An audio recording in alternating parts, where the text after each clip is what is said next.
ഞാൻ പറഞ്ഞ ആപ്പ്. നിങ്ങളുടെ വാർഡനെ വിളിച്ചായിരുന്നു. ക്യാമറ ഇൻസ്റ്റാൾ ചെയ്യുന്നതിനെ പറ്റി സംസാരിക്കാൻ വേണ്ടി വിളിച്ചതാ. ഇനിയൊരു പരീക്ഷണത്തിന് ഞാൻ തയ്യാറല്ല. നിങ്ങളുടെ ഹോസ്റ്റലിൽ ഞാൻ എനിക്ക് ക്യാമറ വെക്കണമെങ്കിൽ അവിടെ മറ്റു ചില കാര്യങ്ങൾ കൂടി ചെയ്യാനുണ്ട്.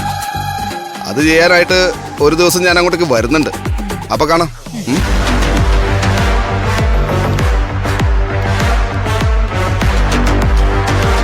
ഇയാളാള് ശരിയല്ലെന്ന് തോന്നുന്നു. മൊത്തത്തിലൊരു ഫൗൾ ലുക്ക്.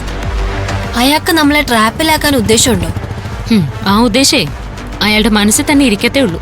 അയാളുടെ നോട്ടത്തിലും ചിരിയിലും തെറ്റായ എന്തോ ഉദ്ദേശം ഉണ്ടെന്നാണ് എനിക്ക് തോന്നുന്നത്. അയാളൊന്ന് സൂക്ഷിക്കണം. നമ്മുടെ എല്ലാവരുടെയും ഫോൺ നമ്പർ കിരണിന്റെ സിമ്മിന്ന് അയാൾക്ക് കിട്ടിയിട്ടുണ്ട്. തെറ്റായ ഉദ്ദേശമായിട്ട് അയാൾ ഇങ്ങോട്ട് വരട്ടെ, അപ്പൊ കാണാം. നിങ്ങൾ കയറി വാ.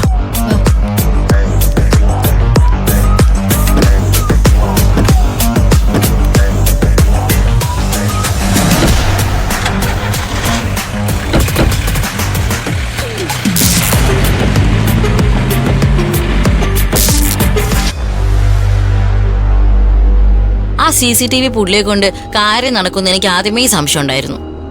അയാള് പറഞ്ഞ ചില കാര്യങ്ങളിൽ എനിക്ക് സംശയമുണ്ട്. നിനക്കെന്താ സംശയം? അൺനോൺ നമ്പറിന്റെ സോഴ്സ് കണ്ടെത്താൻ ശ്രമിക്കുമ്പോ നോ സിഗ്നൽ.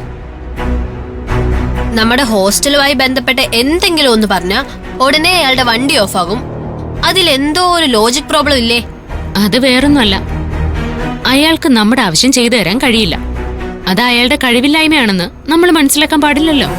അതിനുവേണ്ടി അയാൾ പുറത്തിറക്കുന്ന നമ്പറാ. ആയിരിക്കാം. അക്കാര്യം അയാളെ കൊണ്ട് നടക്കില്ലല്ലോ. അൺനോൺ നമ്പര് ഇപ്പോഴും അൺനോണായി തന്നെ തുടരുമല്ലേ. നമ്മുടെ കൂട്ടത്തിൽ രണ്ടാമത്തെ ആളിനും അതേ കോള് വന്ന കാര്യം നമ്മൾ ഇനി ഗൗരവമായിട്ട് എടുക്കണം. കിരണിന് വന്ന ആദ്യത്തെ കോളിന്റെ ഉറവിടം നമ്മൾ കണ്ടെത്തേണ്ടതുണ്ട്. പക്ഷേ വൃന്ദയ്ക്ക് വന്ന കോളിന്റെ ഉറവിടം ഈ CCTV വിനയാണോന്നുള്ള കാര്യത്തിൽ എനിക്ക് സംശയമുണ്ട്. എനിക്കും ആ ഡൗട്ടുണ്ട്. അതുകൊണ്ടല്ലേ ബാക്കി 3 പേർക്കും ഇതുപോലൊരു കോൾ വരാൻ സാധ്യതയുണ്ടെന്ന് അയാൾ മുൻകൂട്ടി പറഞ്ഞത്. അയാളുടെ 3000 രൂപയുടെ ആപ്പ് നമ്മൾ വാങ്ങാനുള്ള തലയുടെ പരിപാടിയായിരിക്കും. നമ്മൾ വാങ്ങാനേ പാടില്ല. എന്തായാലും മൊത്തത്തിൽ കൺഫ്യൂഷനാ. എനിക്കും വൃന്ദയ്ക്കും കോൾ ചെയ്ത അജ്ഞാതൻ ഒരാള് തന്നെയാണോ അതോ 2 പേരാണോ? ഒന്നിനൊരു വ്യക്തതയില്ല. ഞാൻ ഇപ്പോഴും ഈ അൺനോൺ കോളിൽ വിശ്വസിക്കുന്നില്ല. അതെന്താ നിനക്ക് വിശ്വാസം വരാത്തത്? ഇത് ചീറ്റിംഗ് കോൾസ് ആണെന്നാണോ നീ വിശ്വസിക്കുന്നത്?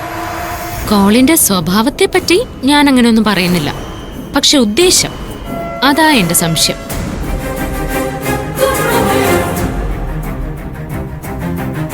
ആരവിനെ നമ്മുടെ കൂട്ടത്തിൽ നിന്നും റിമൂവ് ചെയ്യണമെന്നല്ലേ വിളിച്ചയാൾ പറയുന്നത്?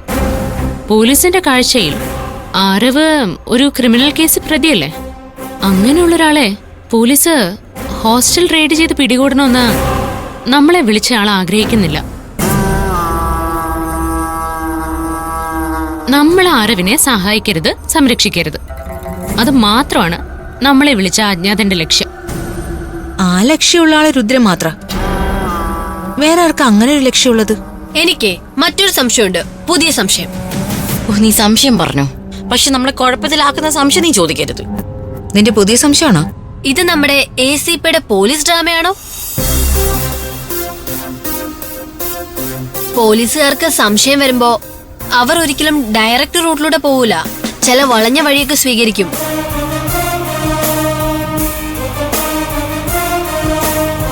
ആരവ് നമ്മുടെ കൂടെ ഉണ്ടോ ഇല്ലയോ എന്ന് ഉറപ്പുവരുത്താൻ ACP നടത്തുന്ന ഒരു ഡ്രാമ ആയിക്കൂടെ ഇത്? ഓ, ഇതിപ്പോ ചക്ക കുഴയും പോലെ കുഴഞ്ഞു മറിഞ്ഞല്ലോ. ഇതിപ്പോ നമ്മൾ ആരോട് ചെന്ന് ചർച്ച ചെയ്യും? ആരോടെങ്കിലും ഒന്ന് തുറന്ന് പറയാന്ന് വെച്ചാ ആരോട് ചെന്ന് പറയാനാ? ഒരു കാര്യം വ്യക്തമാണ്, നമ്മൾ 5 പേരും ആരുടെയോ റഡാറിലുണ്ട്. അതാരായിരിക്കും?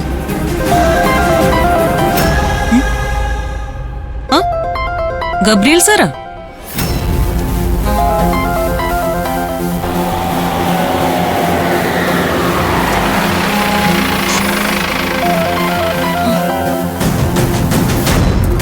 Hello sir. കിരൺ എന്നോട് ആവശ്യപ്പെട്ട കാര്യത്തിൽ ഒരു പ്രോഗ്രസ് ഉണ്ടായിട്ടുണ്ട്.